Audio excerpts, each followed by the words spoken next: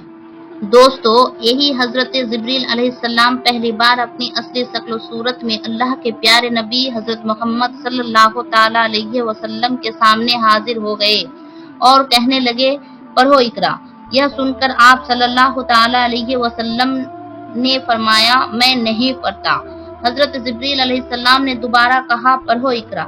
آپ صلی اللہ تعالی علیہ وسلم پھر کہا، میں نہیں پڑھتا۔ حضرت جبریل علیہ السلام نے تیسری بار کہا کہ پڑھو اقرا، تو آپ نے پھر کہا، میں نہیں پڑھتا۔ اس کے بعد حضرت جبریل علیہ السلام نے اللہ کے پیارے نبی حضرت محمد صلی اللہ تعالی علیہ وسلم کو اپنے سینے سے لگایا اور سینے سے اس طرح سے لگایا کہ حضرت جبریل نے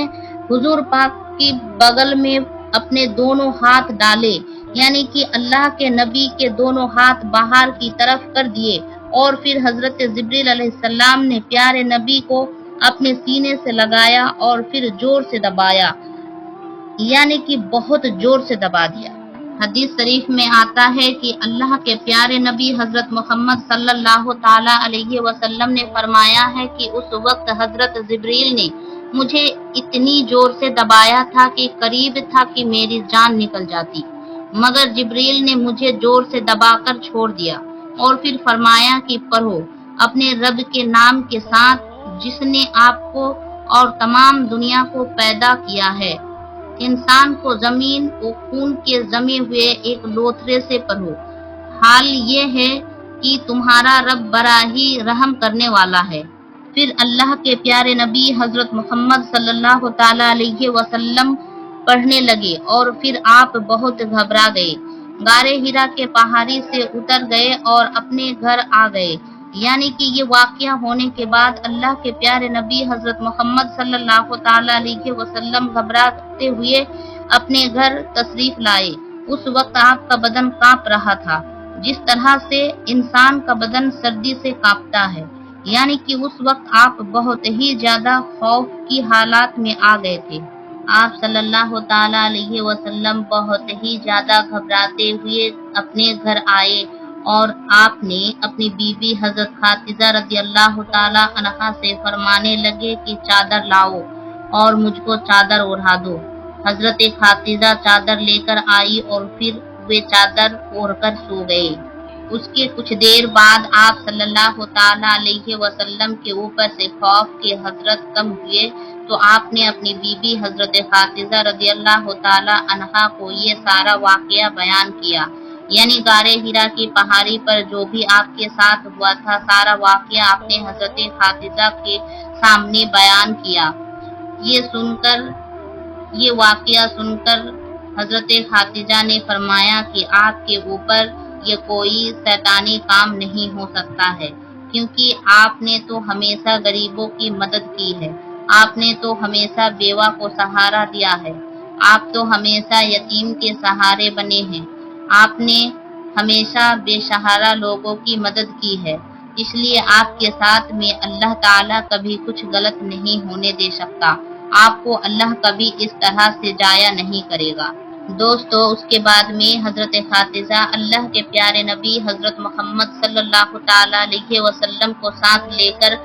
اپنے چاچا جات بھائی حضرت برق ابن نوف کے پاس پہنچے، جو اس وقت یہودیوں کے ایک بہت بڑے عالم ہوا کرتے تھے۔ یہ اصل میں پہلے مشرک تھے، یعنی کہ بت پرست تھے، لیکن یہ بہت ہی زیادہ تعلیم یافتہ تھے، اس لیے بعد میں انہوں نے عیسائی دھرم کو قبول کر لیا تھا اور پھر انہوں نے تورات اور انجیل کو حفظ بھی کر لیا تھا، یعنی یہ اس وقت تورات کے ایک بہت ہی بڑے عالم تھے۔ اس لیے حضرت خدیجہ اللہ کے پیارے نبی حضرت محمد صلی اللہ تعالی علیہ وسلم کو لے کر اپنے انہی چاچا جات بھائی کے پاس پہنچی اور جا کر سارا واقعہ بیان کر دیا۔ حضرت براق ابن نوف کے اس وقت اپنے بڑھاپے کی وجہ سے بینائی چلی گئی تھی، یعنی اس وقت وہ دیکھ نہیں پا رہے تھے۔ جب انہوں نے اللہ کے نبی حضرت محمد صلی اللہ تعالی علیہ وسلم کی حالات سنی تو پوچھنے لگے کہ آپ کو کیا ہوا؟ تو آپ صلی اللہ تعالی علیہ وسلم نے فرمایا کہ میں غار ہرا کی پہاڑی پر اللہ کی عبادت میں مشغول تھا، اتنے میں میرے پاس اس طرح سے ایک بہت بڑا شخص اچانک سے میرے سامنے آ گیا اور پھر کہنے لگا کہ پڑھو۔ جب میں نے نہیں پڑھا تو اس نے پھر اپنے سینے سے لگا کر مجھ کو بہت ہی زور سے دبایا، پھر میں نے پڑھنا شروع کر دیا۔ اب دوستو، جیسا کہ ہم نے آپ کو پہلے بتایا کہ حضرت برق ابن نوف اس وقت کی تورات اور انجیل کے ایک بہت بڑے عالم تھے، اس لیے وہ اللہ کے آخری نبی کے آنے کی تمام نشانیوں کے بارے میں اچھی طرح سے جانتے تھے۔ اس لیے وہ یہ سن کر کہنے لگے کہ اللہ کی قسم، جو بھی آپ کے پاس میں آیا تھا وہ وہی اللہ کا فرشتہ تھا جو حضرت موسیٰ اور حضرت عیسیٰ کے پاس آتا تھا۔ وہ فرشتہ آپ کے پاس میں آیا تھا اور اتنا قریب ہے کہ اب آپ کی قوم آپ کو علاقے سے، آپ کو اپنے شہر سے باہر نکال دے گی، کیونکہ آج تک جس نے بھی حق کی آواز اٹھائی ہے، جتنے بھی آج تک نبی اس دنیا میں آئے ہیں، ان سب کو اسی طرح سے سزا دی گئی ہے، کیونکہ حضرت برق ابن نوف تورات اور انجیل کے بہت بڑے عالم تھے، اس لیے وہ اللہ کے آخری نبی کے آنے کی تمام نشانیاں سے اچھی طرح سے واقف تھے، اس لیے انہوں نے یہ ساری باتیں آپ کو بتا دی، اور انہوں نے اس سے پہلے حضرت خدیجہ سے بھی یہ سن چکے تھے کہ وہ پیغمبر حضرت محمد صلی اللہ تعالی علیہ وسلم سے نکاح بھی اس لیے کیا تھا کہ آپ سچے تھے اور امانتدار ہیں۔ یہ ساری باتیں بتا کر پھر حضرت برق ابن نوف فرمانے لگے، اگر میں اس وقت تک زندہ رہا تو میں تمہاری ضرور مدد کروں گا۔ اس کے بعد یہ سن کر وہیں پر حضرت خدیجہ نے آپ کا پہلا کلمہ پڑھ لیا، یعنی کہ حضرت خدیجہ پہلی خاتون تھی جو آپ پر ایمان لے آئی، اور دوسرے حضرت برق ابن نوف تھے جس نے آپ صلی اللہ تعالی علیہ وسلم کی تصدیق کی، یعنی آپ کے بارے میں بتایا، یعنی کہ دوسرا کلمہ انہوں نے پڑھا۔ میرے پیارے پیارے دوستو، آگے کا واقعہ انشاءاللہ ہم اپلوڈ کریں گے، اس لیے چینل کو ضرور سبسکرائب کر لیجئے۔ پھر ملیں گے انشاءاللہ تعالی اگلی ویڈیو میں۔ اللہ ہم سب کو نیک کام کرنے کی توفیق عطا کرے، آمین۔